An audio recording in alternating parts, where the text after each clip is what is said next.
ব্যথা বেদনার পরে ফিরে আসনি তুমি আপন ঘরে।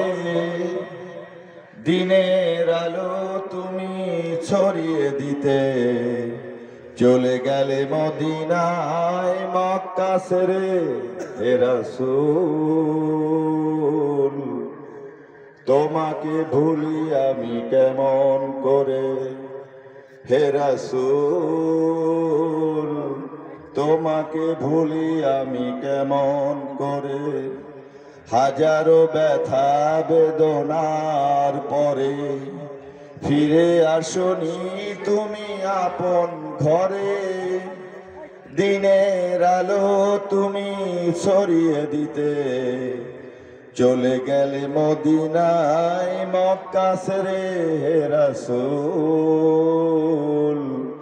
তোমাকে ভুলি আমি কেমন করে হে রাসূল, তোমাকে ভুলি আমি কেমন করে। খেয়ে না খেয়ে দিন প্রচারের কাজে নিজেকে দিয়েছ বিলিয়ে।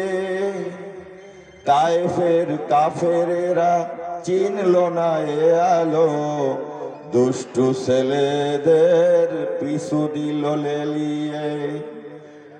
পাথরের আঘাতে ক্ষত বিক্ষত হয়ে সারা শরীর থেকে রক্ত ঝরে হে রাসূল,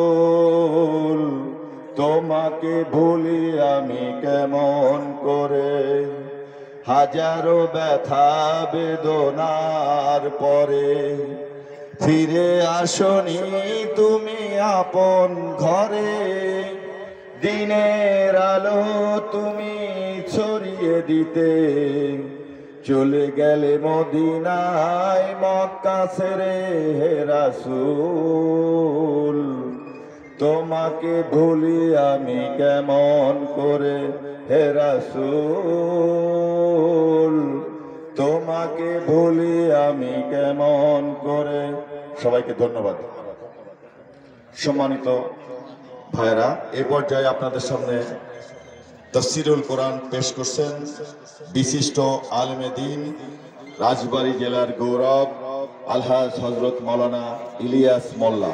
আলহাজ হযরত মাওলানা ইলিয়াস মোল্লা, মোহতামিম দারুল উলুম মাদ্রাসা ভাজনচালা, রাজবাড়ী। সালামু আলাইকুম। না ভালো হয়েছে, আরে 55 বছর বয়সে গজল গাইলি, বলেন না।